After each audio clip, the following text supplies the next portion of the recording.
안녕하세요. 저는 40대이고 결혼한 지는 5년 차랍니다. 세월 참 빠르다는 걸 한 살 한 살 나이 먹을 때마다 실감하고 있어요. 여러분도 그렇지 않으신가요? 제 사연을 말씀드리기에 앞서서 요즘 코로나가 다시 기승을 부리고 있던데 건강 꼭 잘 챙기시길 바랍니다. 남들 다 행복하게 휴가 가는 판국에 집에서 혼자 아프면 너무 슬프잖아요. 제게 딸아이가 있는데 이번에 잘 피해간다고 생각했으나 하필 코로나에 걸려서 정말 힘겨워했거든요. 그 모습을 보니 올 여름 휴가는 못 갈 것 같고 집에서 심심하니 미루던 제 사연을 적어보려 합니다. 그럼 제 사연을 시작해 볼게요.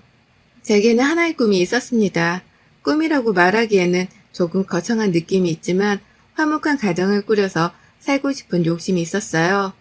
제가 늘 생각해봤을 때 화목한 가정의 기준은 엄마는 집에서 살림을 해주시며 아이를 돌보고 아빠는 열심히 돈을 벌어오시면 그걸 감사하게 생각하는 자식이 있는 집, 딱 이런 기준이었습니다. 그러나 나이가 들면서 화목한 가정을 이루는 게 얼마나 어려운 건지를 알게 되었죠. 현실은 그렇게 호락호락하지 않다는 걸 알게 된 후 뭔가 결혼을 정말 할 수 있을까? 라는 생각이 들었어요. 솔직히 열심히 일을 해도 밑 빠진 독에 물 붓기 느낌으로 돈은 모이지는 않고 줄기만 했습니다. 그런 현실이 너무 아프기도 하고 허무하게 느껴지기도 했죠. 남들도 다 나처럼 사는 건지 나만 유독 힘든 건지 전 이런 생각을 유독 많이 했어요. 돈 때문에 가족들과 싸우던 집이 바로 저희 집이라서 돈과 가족이라면 치가 떨렸습니다. 부모님 두 분이 일찍 이혼하시고 엄마와 언니 저 이렇게 세 모녀가 함께 살았어요. 그러다 보니 금전적으로 늘 부족했고 여유가 없었죠.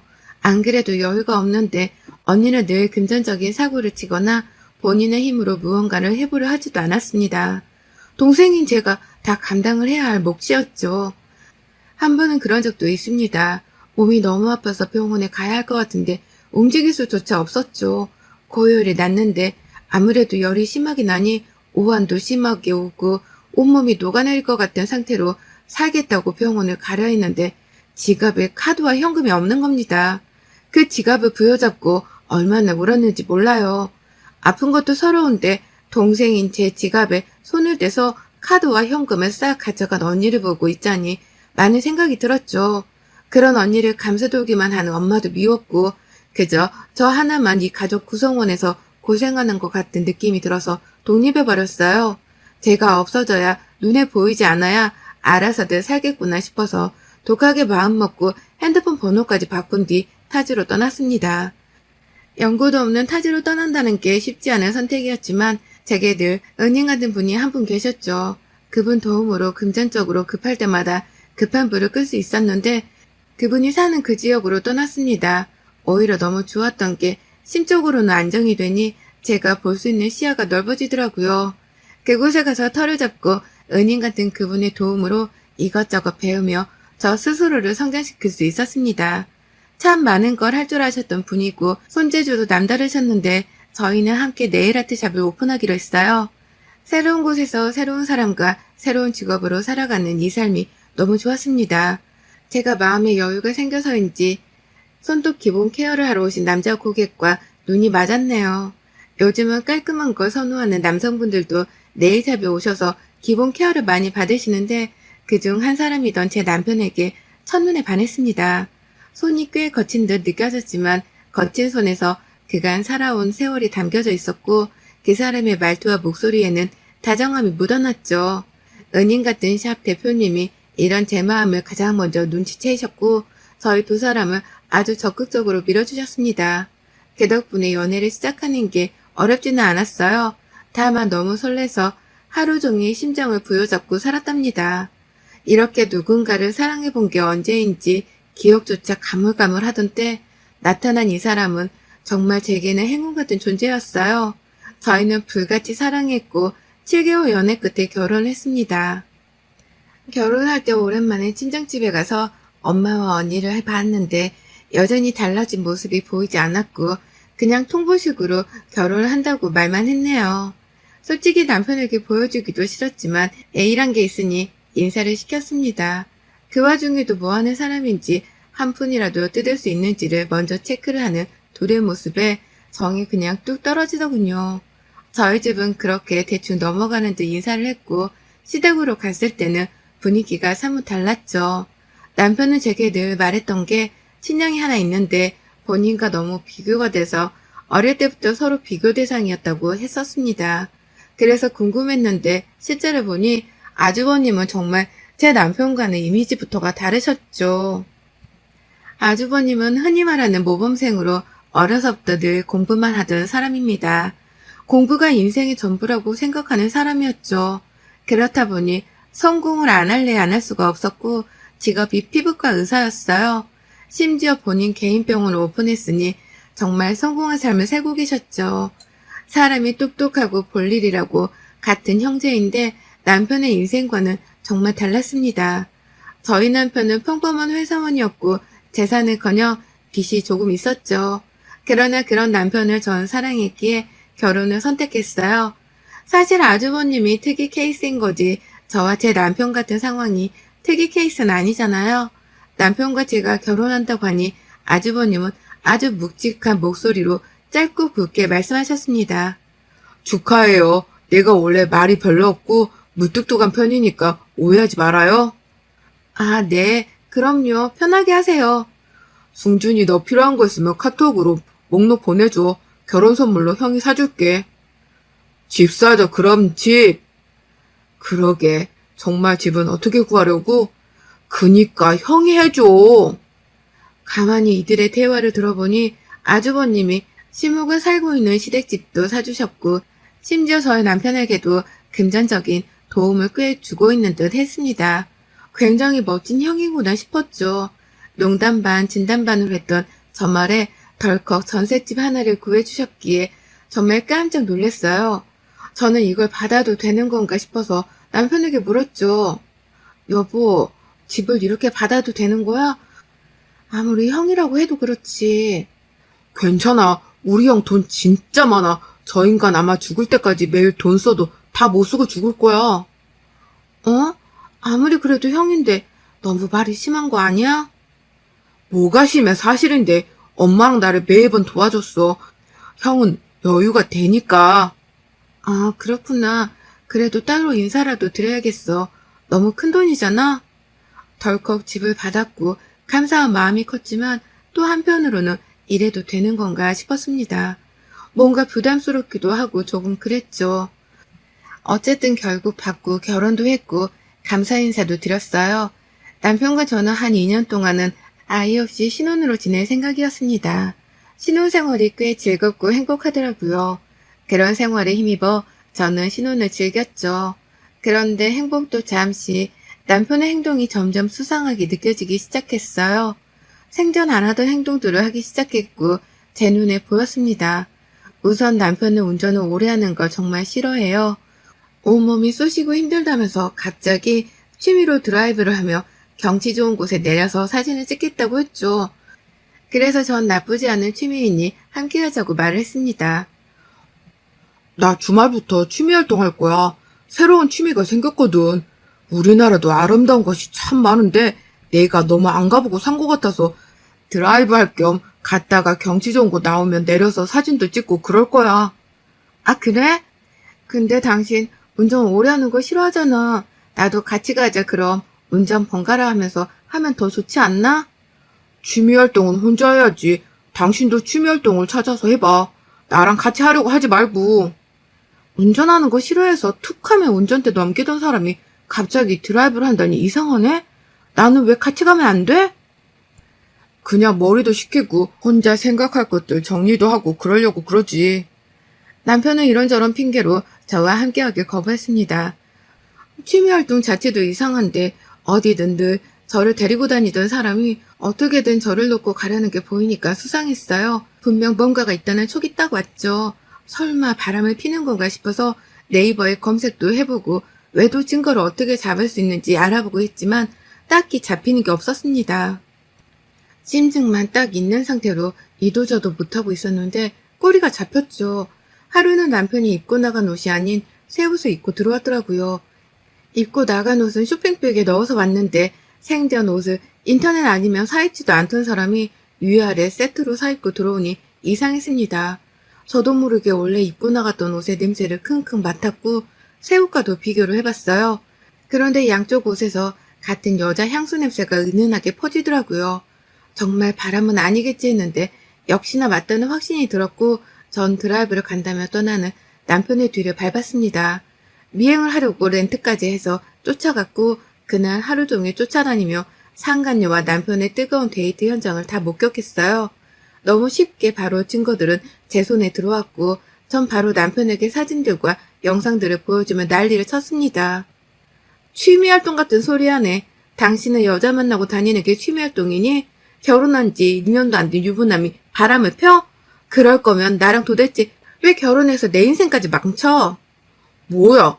당신 나 미행한 거야? 별걸 다 하네 정말. 그냥 아는 동생이야. 바람 쐬고 싶다고 해서 같이 논 것뿐이라고. 넌 아는 동생이랑 호텔을 들어가니? 내가 바보 같아? 이 나쁜 인간아. 차라리 빌어. 미안하다고 빌어도 시원찮을 판에 뭐가 그렇게 당당한데?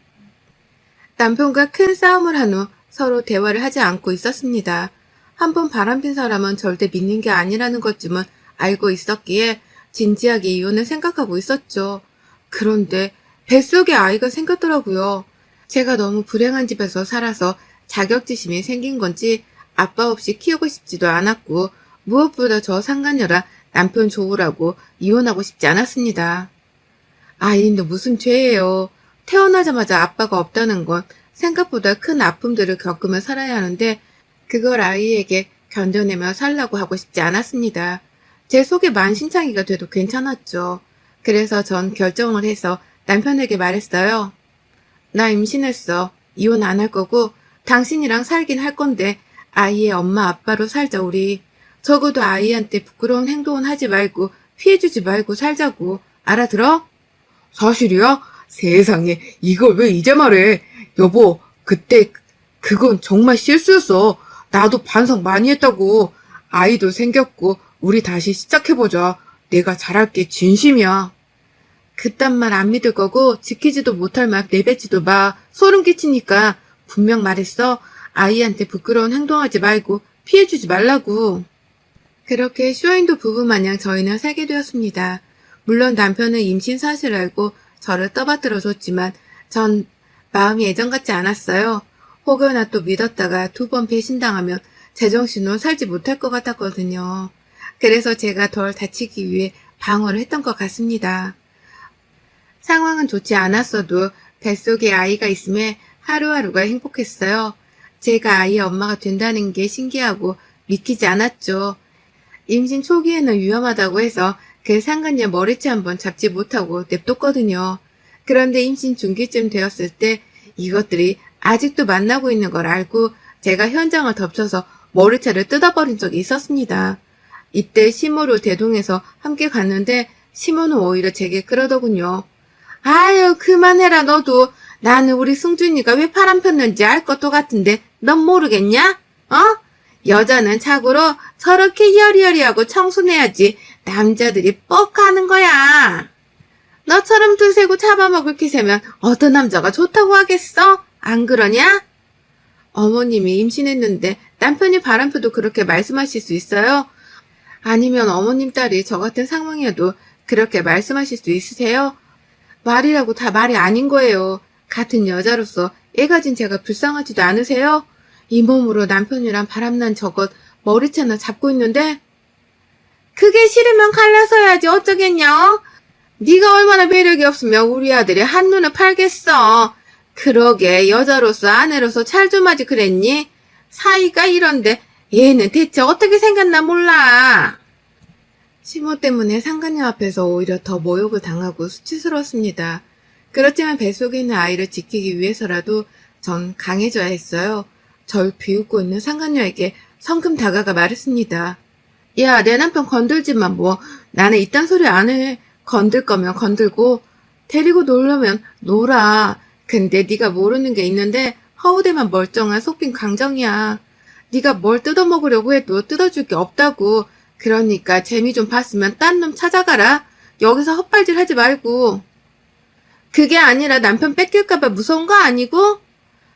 남편이 남편 같아야 뺏기면 눈물도 나지. 저놈이랑 네가 살아봐. 원하면 뭐 일주일 대여해줄까? 빌려갈래?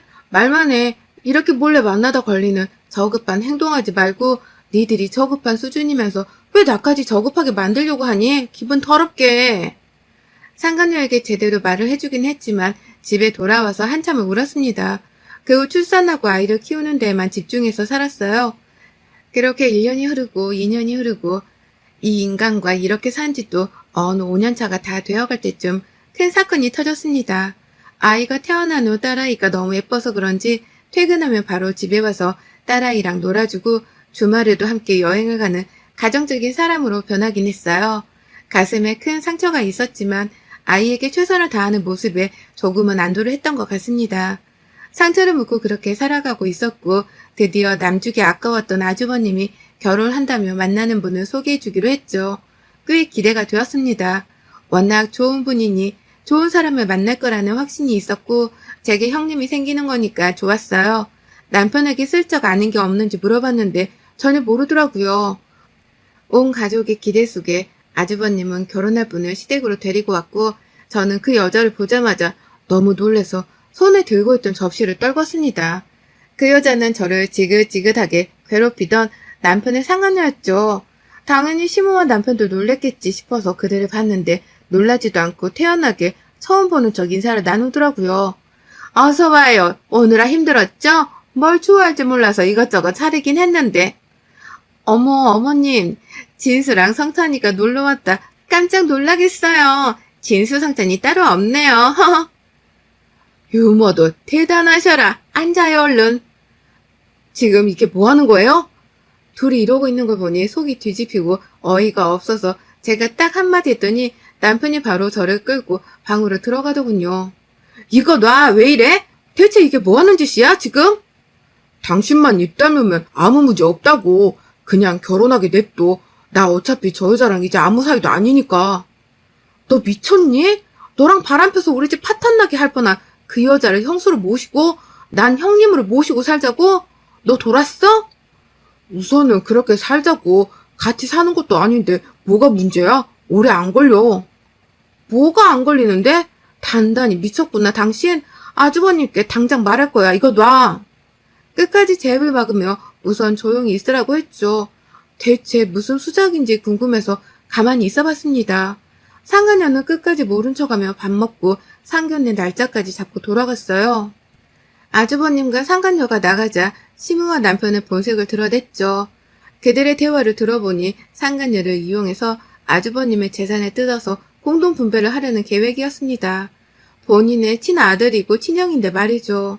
아주버님이 너무 착한 편이고 상간녀에게 푹 빠져있기에 뭐든 해줄 거라는 확신이 있던 거예요.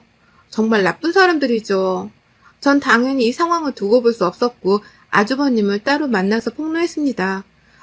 남편과 상간녀가 바람폈던 증거들을 보여드리며 아주버님, 당장 그 여자랑 헤어지셔야 해요. 제가 이 여자 보고 진짜 깜짝 놀랐는데 더 놀라운 건 어머님이랑 그 사람이 이 여자랑 짜고 아주버님 재산을 빼돌리겠다고 작당을 했더라고요.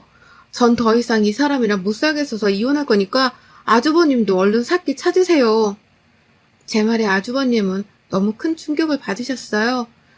그 착한 손둥이가 얼마나 분노했고 배신감이 컸으면 이에 악물고 말씀을 하셨죠. 이혼을 왜 그냥 해줘요? 저것들 싹 다 가만 안 둘 거니까 그렇게 알아요. 그리고 예빈이 혼자 키우는 거 힘들 텐데 제가 도와줄게요. 네? 그러려고 말씀드린 거 아니에요. 신경 안 쓰셔도 괜찮아요. 아주버님이 너무 좋으신 분인데 저처럼 다칠까봐 말씀드린 거예요. 아니요. 제 인생을 구해준 건데 당연히 도와주는 게 맞죠. 그러니 걱정 말고 당당하게 이혼해요. 알겠죠? 그 후 아주버님은 상견례 자리에서 폭탄을 펑 하고 터뜨렸습니다. 상간녀 부모까지 모인 자리에서 제 남편과 바람폈던 영상을 틀었고 상간녀 부모에게 말했죠. 대체 딸 교육을 어떻게 시켰으면 남자를 돈으로만 보고 유부남이든 총각이든 가리지 않고 이딴 행동을 하는 거죠? 저급하다 못해 더러워서 상종 자체를 하기 싫네요. 저 여자 낳고 미역국은 드셨어요? 저것도 사람이라고? 이게 당신 딸의 실체니 똑똑히 보시고 엄한 사람한테 피해 안 가게 교육 똑바로 시키세요. 그리고 이건 내 선물이니까 먹고 사람 좀 되길 바란다, 최연수 너. 아주버님은 간마늘을 그 여자 얼굴에 던져버렸어요. 마늘 먹고 사람 좀 되라고 말이죠. 이어 충격받은 상간녀 엄마는 뒷목 잡고 아빠께서는 뺨을 아주 시원하게 내리치더군요. 넌 내 자식 아니다. 대체 언제 정신 차릴 거야? 언제까지 유부남 등쳐먹고 살 거냐고. 안 그런다고 약속했잖아. 2번 다시 연락하지 마라. 넌 내 자식 아니니까. 그렇게 상간녀는 부모에게 버림을 받았고 아빠는 무서운 건지 무릎 꿇고 싹싹 빌더군요. 그런 상간녀를 발로 확 차버리고 부모는 떠났습니다. 떠나는 길에 상간녀가 정신을 못 차리는 것 같길래 물병에 담긴 물 한 통을 부어줬어요. 아우, 마늘 냄새. 그걸 먹어야 사람 되는 거지? 무슨 팩하는 것도 아니고 바르고만 있니? 그러게 적당히 까불었어야지, 연수야. 인생은 그렇게 사는 게 아니야. 알겠어? 그 후 아주버님 지인 변호사의 도움을 받아서 이혼을 전문적으로 하게 되었습니다. 또 아주버님은 그간 남편과 시모에게 지원하던 모든 것을 뺏었어요. 그중 하나가 시모가 살던 시댁집인데 이걸 빼버리고 저희가 살던 집도 아주버님이 해주셨는데 같이 빼버리니 이것들이 오갈 데가 없어진 거죠. 감사하게도 전 딸아이와 함께 살라고 집을 따로 구해주셨고 제 명의로 주셨습니다. 덕분에 아이와 새 출발하기가 수월했어요. 아주버님 너무 감사해요. 앞으로는 꼭 행복만 하셔야 해요. 저런 불려씨 같은 것들한테 당하지 마시고요. 제가 다 고맙고 미안해요. 예빈이 클 때까지라도 제가 꼭 책임지고 지원해 줄 테니 그런 부분은 걱정하지 말고 살아요. 내 인생 구제해준 보답이라고 생각하고. 정말 아주버님은 몇 년이 지난 여태껏 제 딸아이에 대한 지원을 아낌없이 해주고 계세요. 본인은 비혼으로 살 거라며 제 딸아이 성장하는데 많은 도움이 돼주고 싶다고 하시더군요. 결국 저랑 아주버님은 이렇게 해피엔딩으로 끝을 마무리했고 시모와 남편은 원룸 하나 구해서 둘이 살고 있는 딱 주제에 어울리는 엔딩으로 끝을 내게 되었습니다. 다행인 건지 눈치가 있는 건지 딸아이가 아빠를 찾지 않아서 저희 두 모녀는 서로를 의지하며 잘 살아가고 있어요. 여러분의 생각은 댓글로 남겨주세요. 오늘도 시청해주셔서 정말 감사합니다.